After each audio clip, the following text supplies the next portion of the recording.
একটা মহিলা আদালতের মাঝখানে এসে চিৎকার দিছে, খলিফাতুল মুসলিমিন, আমি অপরাধী হয়ে আসছি, বিচার করেন।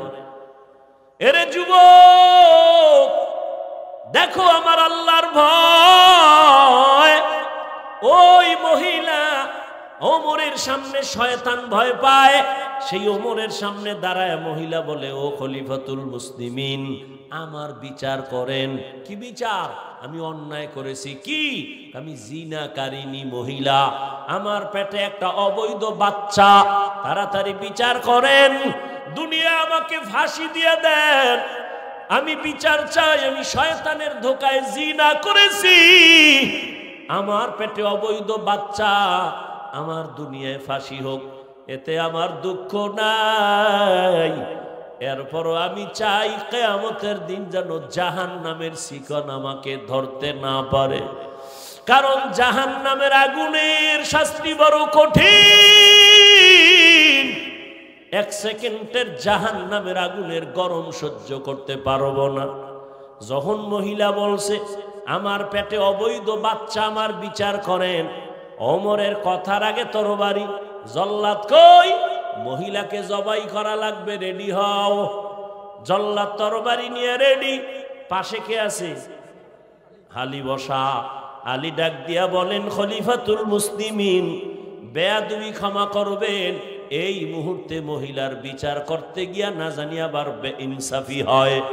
মানি কয় খলিফাতুল মুসলিমিন, ওই যে মহিলা জিনা করিয়া বাচ্চা গর্ভে নিছে, মহিলার অন্যায় মানি, তবে বাচ্চাটার তো কোনো অপরাধ নাই, আছে? তাহলে মহিলারে জবাই করলে বাচ্চার উপরে তো জুলুম হবে। ওমর ধাক্কা খাইয়েই কয়, আলী, বিচারটা তুমিই করো। আলী চিল্লায় কয়, আম্মা জান, দিব্যি আরামে আপনি নিরাপদে বাড়ি যান, কোনো পেরেশানি নাই। আদালত মুলতবি করা হলো, কোনো বিচার হবে না, আপনি বাড়ি চলে যাবেন, দিব্যি আরামে ঘুমাবেন, খাবেন, সন্তান দুনিয়াতে আসবে। দুনিয়াতে আসার পর এই সন্তানটাকে লালন পালন করবেন, বড় বানাবেন। বড় বানাইয়া সন্তান নিজের পায়ে যখন দাঁড়াবে, নিজের বুঝ দিয়া চলতে পারবে, পেছনে আর কোনো তাকাইয়া চলতে হবে না। এই সন্তানের পূর্ণপ্রাপ্ত বয়সে যখন যাবে, তখন আপনি আদালতে আসবেন, আপনার বিচার হবে, বাচ্চার উপরে কোনো জুলুম হবে না। ওমর কথা শুই না একটা আওয়াজ দিয়ে আলীর দিকে তাকায় কয়, লাউলা আলিয়ুন লাহালাকা ওমর, আজকে যদি আলী তুমি না হইতা, আমি ওমর ধ্বংস হয়ে যাইতাম।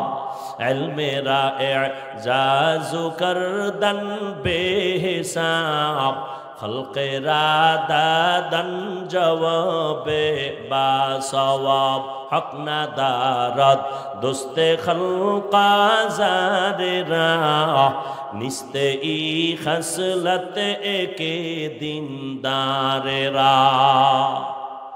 যুবকেরা নবীর উপকার করেছে রে যুবক, তুমি নবীর আদর্শের কি উপকার করেছ? তুমি পার্সোনি জীবনে একটা যুবকের সান্ত্বনা দিতে?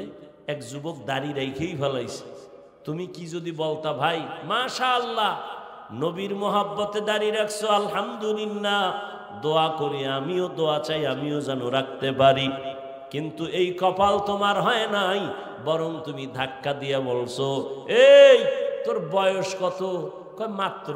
কই তাড়াতাড়ি দাড়ি রেখে বুজুর্গ, এমন একটা ধমক দিছো, যুবকের মনটা দুর্বল হয়ে গেছে।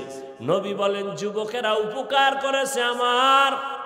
ও যুবক, তুমি তো নবী পাও নাই, নবীর আদর্শের মালা গলায় লাগাও, যারা লাগায় তাদের ধন্যবাদ দাও, সাহস দাও, এটাও তোমার হেদায়েতের কারণ হয়ে যাবে। গুণের মানুষ, মাইকের গুণ, আওয়াজ দেওয়া, আল্লাহ বলেন গুণের মানুষ যারা জান্নাত পাবে। মানুষের গুণ কি? আল্লাহ মানুষ বানাইছেন যেই কাজের জন্য, ওই কাজ মানুষের গুণ। মানুষ আল্লাহ একটা কাজের জন্য বানাইছেন, ওই কাজের নাম হলো ইবাদত। ওই কাজের নাম কি? ইবাদত। ইবাদত মানে কার ইবাদত? কি সবাই বলেন না কার ইবাদত? না কোনো পীরের, কোনো নেতার? একমাত্র আল্লাহর ইবাদত। আবার এখানে অনেকে ভুল বুঝি, ইবাদত মানে সারা রাত তাসবিহ লয়ে থাকা না, সারা দিন রোজা রাখা না। ব্যবসা করবেন ইবাদত, লেখাপড়া করবেন ইবাদত, চাকরি করেন ইবাদত, বাজারে যাবেন ইবাদত, সন্তান লালন পালন করবেন ইবাদত, বাথরুমে যাবেন ইবাদত, ঘুমাইবেন ইবাদত, খানা খাবেন ইবাদত, আপনি কাউকে মোহাব্বত করবেন ইবাদত, কাউকে দুশ্মন মনে করবেন ইবাদত। তবে মন গড়া না, দুইটা শর্তের বিনিময়ে। এক নাম্বার, আমি যা করব যা বলবো আল্লাহর সন্তুষ্টির জন্য, আমি যা করব যা বলবো সব হবে মদিনার নবীর আদর্শ অনুযায়ী। ও যুবকেরা বলো তো বাবা, নবীজির আদর্শ থেকে দামি কোনো আদর্শ কারো কাছে আছে? সত্য কথা বলো। যদি কেউ দাঁড়ায়া বলতে পারো যে হ্যাঁ আছে, মদিনার নবীর আদর্শ থেকে শেখ মুজিবুর রহমানের আদর্শ দামি, তাহলে আমি আল্লাহর জাতের কসম খায়া স্বীকার করি, তোমার সামনে বলি, আমি মদিনারটা বাদ দিয়া শেখ মুজিব সাহেবেরটা নিব। কেউ যদি দাঁড়াইয়া বলো মদিনার নবীর আদর্শ থেকে আরো দামি আদর্শ আছে জিয়াউর রহমান সাহেবের আদর্শ, বলতে পারলে আমি নবীরটা বাদ দিব, পারবা? ওরে জিয়াউর রহমান কেন, শেখ মুজিব সাহেব কেন, বড় বড় বড় বড় মহাপণ্ডিত আব্রাহাম লিঙ্কনের আদর্শ গণতন্ত্র, মাও সেতুনের আদর্শ, লেনিনের আদর্শ, কার্ল মার্ক্সের আদর্শ জমিনে তারা বাজারজাত করলো বানায়া বানায়া। এক কথায় আওয়াজ, দুনিয়ার সব মানুষের বানানো আদর্শগুলো না পাক, একমাত্র মদিনার নবীর আদর্শই হলো পাক। আমার নবীর আদর্শ কত সুন্দর, আঙ্গুলের নখগুলো কেমনে কাটবা কেমনে রাখবা নবীর আদর্শ আসেনি? দুনিয়াতে এমন একটা নেতার নাম ক যার বইয়ে যার আদর্শে লেখা আছে নখ কেমনে রাখবা। রহমতের নবী পারফেক্ট একজন নবী, কেমন সুন্দর তার আদর্শ। জুতা কেমনে পায়ে পরিধান করবা কেমনে খুলবা সেখানেও নবীর আদর্শ। বাথরুমে কেমনে যাইবা কেমনে বের হইবা সেখানেও নবীর আদর্শ। খানার লোকমাটা কেমনে মুখে দিবা সেখানেও নবীর আদর্শ।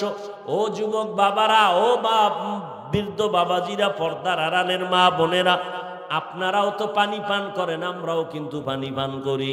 আপনি পানি পান করেন পিপাসা নিবারণের জন্য, আমরাও পানি পান করি পিপাসা নিবারণের জন্য। তবে আপনারটায় কোনো সওয়াব নাই, ইবাদত হয় না, আমাদেরটা ইবাদত হয় মনে করি। কবুল হবে কিনা জানি না, সেটা পরের কথা। আপনি পানি পান করছেন, গ্লাসটার মধ্যে বাম হাত দৌড় দিছে সেকেন্ডের আগায়, আর আমার ডান হাত দৌড় দিছে বাম হাত, ভুলেও যায় না।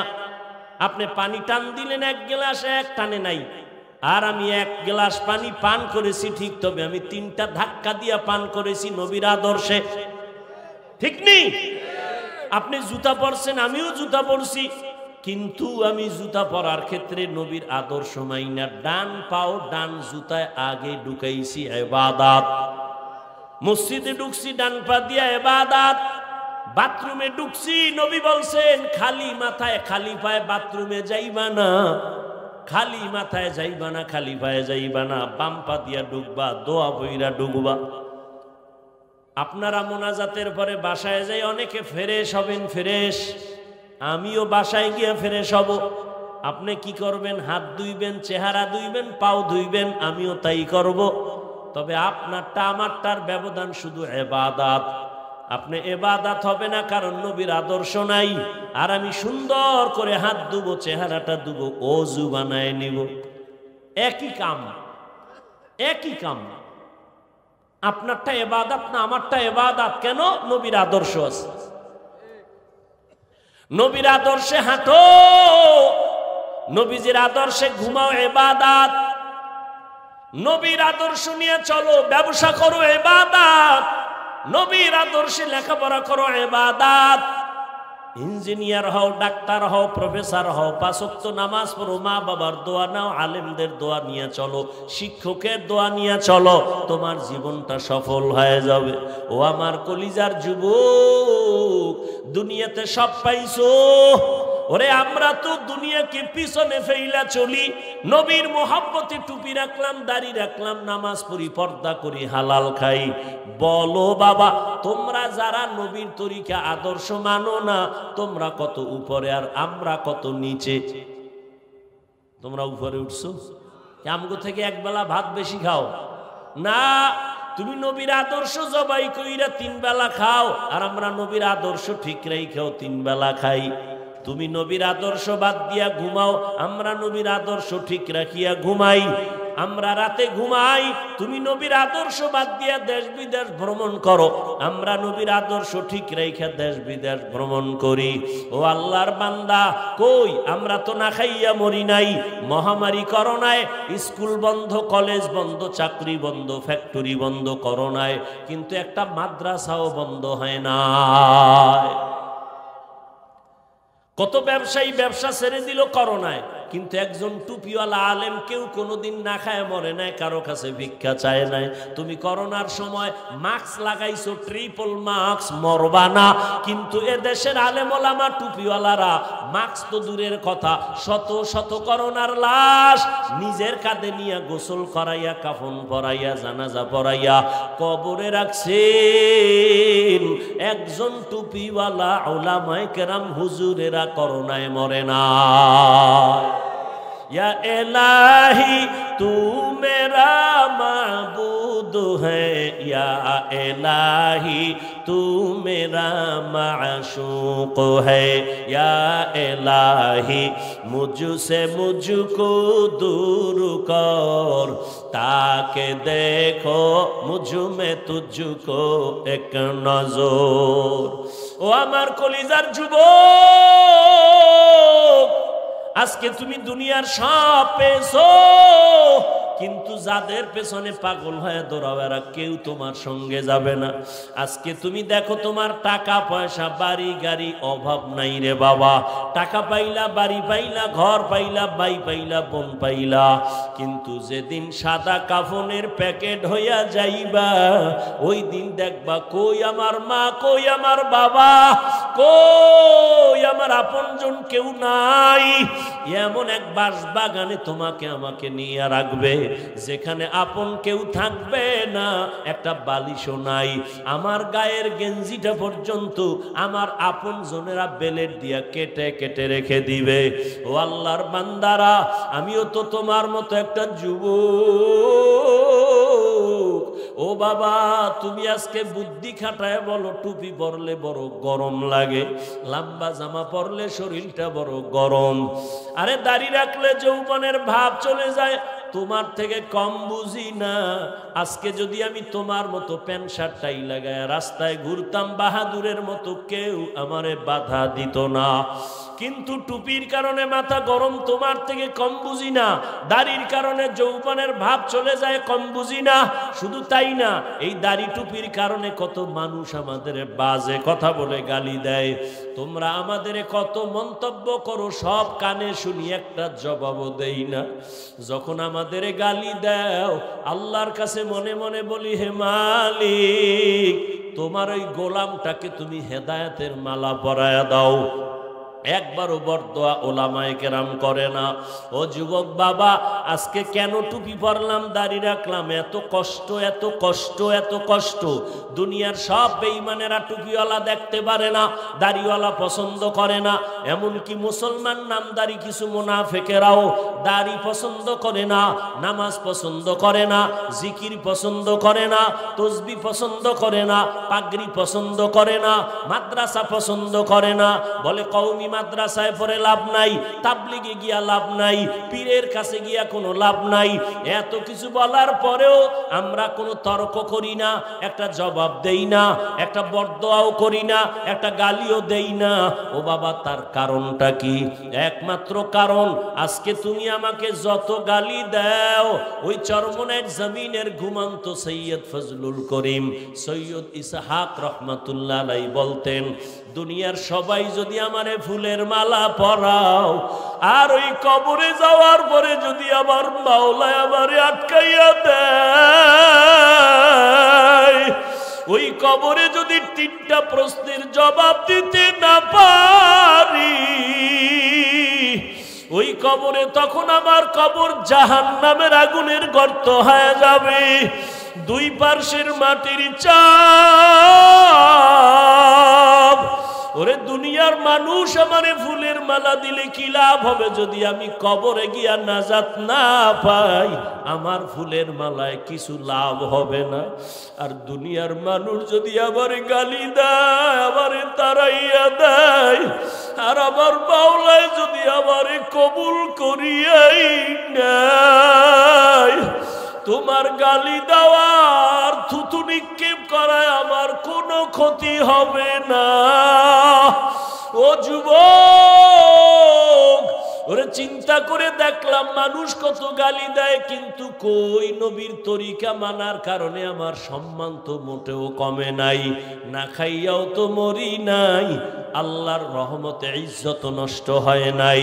ও আল্লাহর বান্দারা, নিজেদের অহংকারের জন্য বলি না।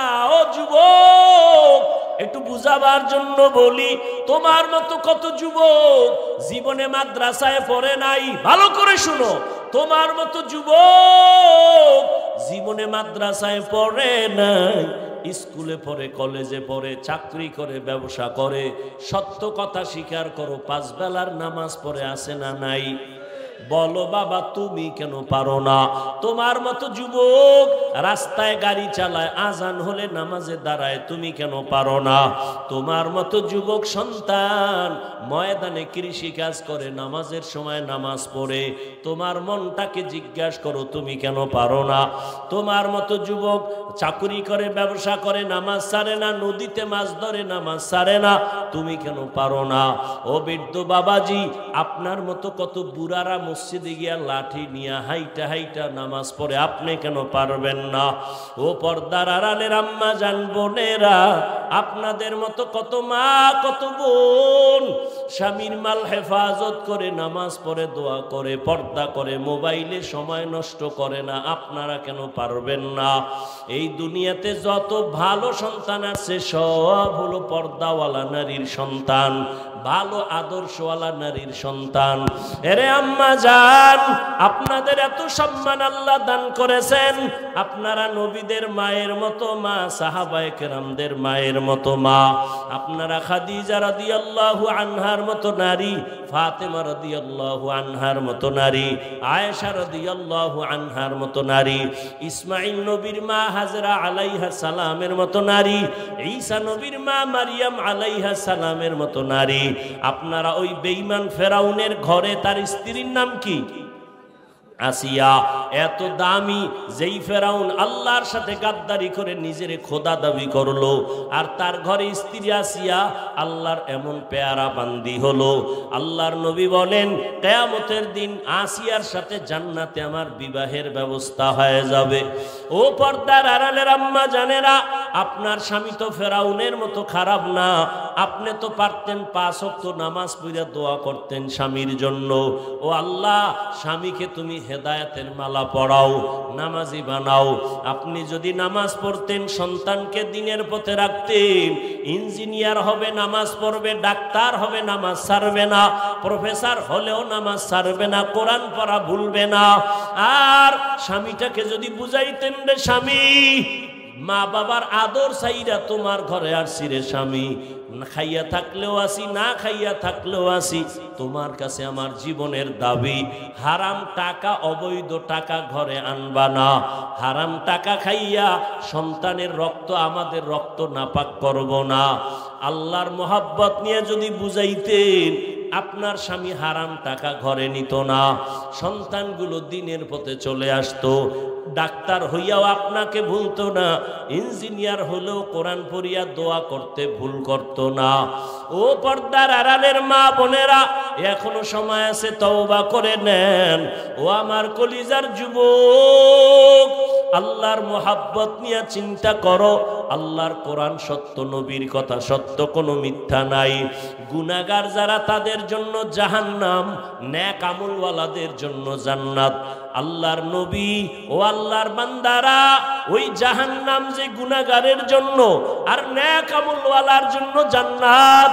এই জাহান্নামের একটা সেকেন্ডের আযাব কেউ সহ্য করতে পারবে না। ওরে আমরা তো মানুষের কাতারেই নাই। যারা আল্লাহর আদালতে গুণের মানুষ, ইবাদত করিয়া গুণের মানুষ হলো ওই সাহাবায়ে কেরাম, আল্লাহর পক্ষ থেকে জান্নাতের টিকিট পাইছেন। এক নাম্বার আবু বকর সিদ্দিক রাদিয়াল্লাহু তাআলা আনহু, জান্নাতের টিকিট পানেওয়ালা দ্বিতীয় হযরত ওমর। এদের ইতিহাস পড়ে দেখেন, আজীবন শুধু কান্নার আওয়াজ। ওমরের কান্নার আওয়াজ, ওসমান রাদিয়াল্লাহু তাআলা আনহুর কান্নার আওয়াজ। শুধু একটাই চিন্তা, আল্লাহর আদালতে কেমনে দাঁড়াবো, অন্ধকার কবরে গিয়া কেমনে একা থাকবো। ও আমার কলিজার যুবক বাবারা, এখনো সময় আছে, তওবা করে নাও। গুণের মানুষ হইয়া কবরে যাও, আর গুণের মানুষ হইতে যদি চাও, ইবাদত ছাড়া হওয়া যাবে না।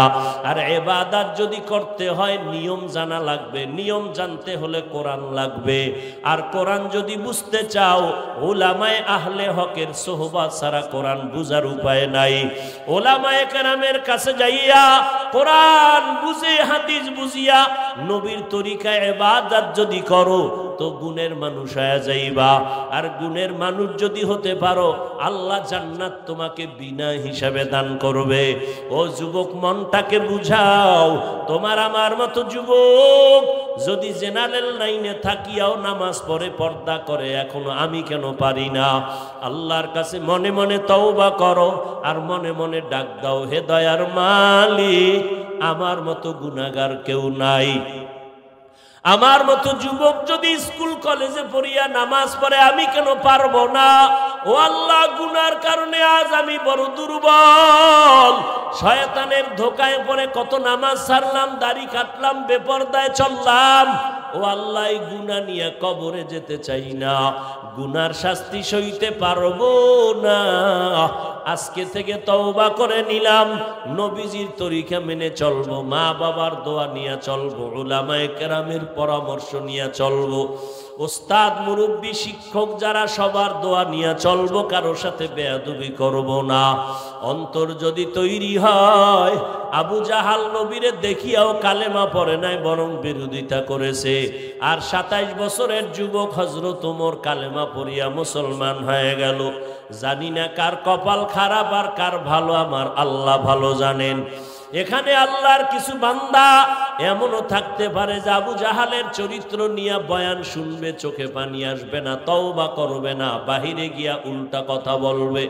আর একদল ওমরের মেজাজওয়ালা মানুষ গুনার কথা স্মরণ করিয়া হঠাৎ চোখে পানি আসবে, আর মালিকের ডাকবে, হে মালিক, জীবনটা গুনায় গুনায় কাটায় দিলাম। আমার আজ কত সম্মান, আমারে মানুষ সম্মান করে, কত সম্মান, কিন্তু মানুষ জানে না আমি কত বড় গুনাহগার। ও আল্লাহ, আপনি তো জানেন আমার মতো গুনাহগারে মাঠে কেউ নাই। গুনাহের কারণে আমার হাত না পাক, আমার চোখ না পাক, আমার জিহ্বা না পাক, আমার অন্তর না পাক। ও আল্লাহ, আমার এই গুনাহ যদি আমার মা বাবায় টের পাইতো, সম্মান আর দিত না, তারায়া দিত। ও আল্লাহ, আপনি কত দয়ার মালিক, এত গুনাহ করার পরও আপনি রাগ করিয়া সম্মানের চেয়ার থেকে ফালাইয়া দেন নাই। ও আল্লাহ, গুনার কারণে আপনি বেজার হইয়া পানি বন্ধ করেন নাই, খানা বন্ধ করেন নাই। আজকের এই ময়দানে আমরা তওবার নিয়ত করেছি, আর মরিয়া গেলে নামাজ ছাড়বো না, দাড়ি কাটবো না, বেপরদায় চলবো না, মা বাবাকে কষ্ট দিব না। নবীর তরিকার বাহিরে চলবো না। মা বাবার দোয়া নিয়া, মুরব্বীদের দোয়া নিয়া, শিক্ষকদের দোয়া নিয়া, উলামায়ে কেরামের দোয়া পরামর্শ নিয়া নবীজির তরিকা মেনে 5 ওয়াক্ত নামাজ আদায় করব। তওবা করার মতো যদি কারো অন্তর তৈরি হয়, মুনাফিকি না থাকে, আল্লাহর মোহাব্বত নিয়া জাহান্নামের আযাবের ভয় অন্তরে জমা করে যদি এখনো তওবা করার নিয়ত করতে পারেন, আল্লাহ দয়ার নজরে মাফ করে দিবেন। যদি কারো অন্তর তৈরি হয় তওবা করার জন্য, খাঁটি নিয়তে দুটো হাত আল্লাহকে দেখায় দেই। আয় আল্লাহ আমাদের হাত কবুল করে নেন, তওবা কবুল করে নেন, তওবার উপরে মজবুত হইয়া চলার মতো তৌফিক দান করেন, আমিন। 5 ওয়াক্ত নামাজ লাগবে নি যুবক? না মাঝে মাঝে ছেড়ে দেওয়ার সুযোগ আছে? কোনো সুযোগ নাই। অতএব তৈরি হয়ে যাই।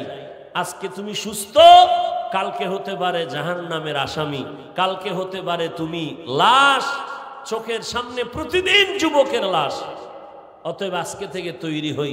মুরব্বীরাও রেডি হন যে সন্তানকে ইচ্ছা করে গুনার সুযোগ দিব না। মা বোনেরাও তৈরি হতে হবে, সন্তানকে গুনাহের পথে রাখবো না। এজন্য দরকার এই জমিনে একমাত্র উলামায়ে কেরামের দোয়া এবং সোহবত। আল্লাহ ওয়ালা যারা, যাদের বয়ানে কথায় দিল নরম হয়, চোখে পানি আসে, তাদের নেক দোয়া দরকার। আল্লাহ সবাইকে কবুল করেন। আল্লাহ পাকে মার্কাজ, হেদায়াতের মার্কাজ বানায় দেন। আল্লাহ ময়দানকে আশিকিন, জাকিরিন, শাকিরিনদের ময়দান বানায় দেন। আমাদের হযরত বসে আছেন, দোয়া করবেন আল্লাহ পাক তার হায়াতে ইজ্জতে বরকত দান করেন। আল্লাহ প্যান্ডেল, এই এলাকাকে দ্বীনের দুর্গ হিসাবে কবুল করেন। এলাকার মা বোনদেরকে আবেদা বানায় দেন। আল্লাহ সবার জীবনকে শান্তির জীবন বানায় দেন। গুণের মানুষ হওয়ার তৌফিক দান করেন। দোয়ার আগে আপনারা যদি একটু আল্লাহর ওয়াস্তে দ্বীনের জন্য সার্বিক সহযোগিতা করেন, জান আর মাল। কেউ যদি বলেন যে ইনশাআল্লাহ দ্বীনের জন্য আমি 1000 টাকা, 2000, 500 টাকা, দ্বীনের কাজ এভাবে চলবে। অনেকে এটাকে ছোট চোখে দেখে, অথচ নবীজি কাফের মুশরিকের দাওয়াত দিয়া বলতেন, লা আসআলুকুম আজরা, আমি এর কোনো বিনিময় চাই না। কিন্তু নবীর আপন যারা সাহাবা, এদের সামনে নবী চাদর বিছায় বলতেন, ইচ্ছা রকম দান করো, প্রতিযোগিতা লাগাও, কে কত বেশি দিতে পারো, দ্বীনের জন্য জিহাদের ময়দানে যাও। অথচ এই দান সৎকার রাস্তা আছে বিদায় কোটি কোটি কোটি মানুষ জান্নাতে যাওয়ার রাস্তা খুঁজে পায়। যদি রাস্তা না থাকতো, জান্নাতের পথ অনেকের জন্য বন্ধ হয়ে যায়। এজন্য আমি আলেম হইয়া আল্লাহর থেকে যেই নিয়ামত বরকত পাবো, আপনারা, আমি আলেম আমাকে বানাইতে গিয়া যদি সহযোগিতা করেন, আল্লাহ আপনাকেও সে নিয়ামত আর বরকত দিবেন। অতএব এই দ্বীনি প্রতিষ্ঠান, দ্বীনি মারকাজের জন্য দোয়া, আল্লাহর কাছে দোয়া করবেন। দোয়া না করে যাবেন না। কতজনার মা নাই, বাবা নাই, আত্মীয় স্বজন নাই, দিল ভরে দোয়া করবেন। একজনের আমিন কবুল হলে আল্লাহ সবাইকে কবুল করবেন। বিসমিল্লাহ বলে একটু পকেটে হাত দিলে যে 1000, 500, 100 যা পারি সাধ্য মতো সবাই দেই। 2-1 দায়িত্বশীল মাঠে একটু হাঁটেন, উঠায় যারা দিবে হাতে হাতে বের করেন যে ইনশাআল্লাহ আমি সাধ্য মতো দিলাম। আমি আলেম হতে পারি নাই, ওলামায়ে কেরামের একটু দোয়া নেওয়ার জন্য এলেমের সহযোগিতা করলাম। যাদের সুযোগ নাই, দিবেন না, মনে মনে সন্দেহ, দেওয়ারও দরকার নাই। আল্লাহ দিন হেফাজতের জিম্মা নিজে নিয়েছেন। আল্লাহ সবার দান কবুল করেন। সাধ্যমতো সবাই যা পারি দেই, 100, 500, 1000 যা পারি। আল্লাহ সবার দান কবুল করেন। দানের বরকতে হায়াতে, ইজ্জতে, রিজিকে আল্লাহ বরকত বাড়ায় দেন। বেশি বেশি দান করলে আল্লাহ রিজিক বাড়ায় দেন, হায়াত বাড়ায় দেন, মুসিবত দূর করেন, কবরওয়ালাদেরকে জান্নাত দান করেন। কেউ খালি না ফিরাই, কম বেশি সবাই দেই। সবাই পকেটে হাত দেন, যা পারি। দান কখনো বিফলে আপনাকে ফালাবে না। যেখানে পারেন, যখন পারেন দান করবেন। কখনো হাত পেছনে নিবেন না, সাধ্যমতো দান করবেন। আল্লাহ আপনাদেরকে কবুল করেন। আল্লাহ পাক এলাকাবাসীকে কবুল করেন। আল্লাহ পাক এলাকায় শান্তি দান করেন। গোটা দেশবাসীকে শান্তির জিন্দেগি দান করেন। আমরা কথা না বলে দরুদ শরীফ পড়ি। আল্লাহুম্মা সাল্লি আলা মুহাম্মদ ওয়া আলা আলি মুহাম্মদ কামা সাল্লাইতা আলা ইব্রাহিম ওয়া আলা আলি ইব্রাহিম ইন্নাকা হামিদুম মাজিদ। আল্লাহুম্মা বারিক আলা মুহাম্মদ ওয়া আলা আলি মুহাম্মদ কামা বারাকতা আলা ইব্রাহিম ওয়া আলা আলি ইব্রাহিম ইন্নাকা হামিদুম মাজিদ। আস্তাগফিরুল্লাহাল আযীম, আস্তাগফিরুল্লাহাল আযীম, আস্তাগফিরুল্লাহাল আযীম, আস্তাগফিরুল্লাহাল আযীম, আস্তাগফিরুল্লাহাল আযীম, আস্তাগফিরুল্লাহাল আযীম, আস্তাগফিরুল্লাহাল আযীম আল্লাযী লা ইলাহা ইল্লা হুয়াল হাইয়ুল কাইয়্যুম ওয়া আতুবু ইলাইহি লা হাওলা ওয়ালা কুওয়াতা ইল্লা বিল্লাহিল আলিয়্যিল আযীম। যারা দিবেন হাত উঁচু করে দিয়া দেন, কেউ খালি না ফিরাই। আর দোয়ায় শরীক হয়ে আমিও দোয়া চাই যে কথা বললাম আমাকে আপনাদের সবাইকে আমল করার তৌফিক দান করেন, ভুল ত্রুটি আল্লাহ ক্ষমা করেন, ইখলাসের সাথে দ্বীনের খেদমতের জন্য আল্লাহ কবুল করেন।